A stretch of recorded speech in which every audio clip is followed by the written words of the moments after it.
বিশ্বনবী একবার রাত্রিবেলা সাহাবাদেরকে বললেন, তোমাদের মধ্যে কে আছো রাতের বেলা 1000 কোরআনের আয়াত করে বিছানায় ঘুমোতে যাবা?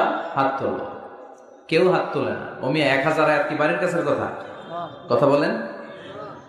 বিশ্বনবী বললেন, কে আছো তোমাদের মধ্যে রাত্রিবেলায় বিছানায় ঘুমোতে যাওয়ার আগে 1000 কোরআনে কারীমের আয়াত তেলাওয়াত করে ঘুমাতে যাবা? দাঁড়াও। কোন সাহাবী দাঁড়ায় না।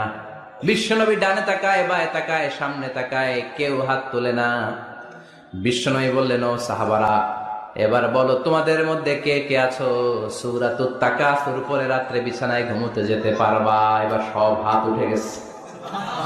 সুবহানাল্লাহ পড়েন। বিশ্বনবী বললেন, তোমাদের মধ্যে যদি কেউ রাত্রিবেলা একবার সূরাতুত তাকাসুর তেলাওয়াত করে বিছানায় ঘুমোতে যাও, আমল নামায় 1000 আয়াত তেলাওয়াতের সওয়াব দিয়ে দিবে কে?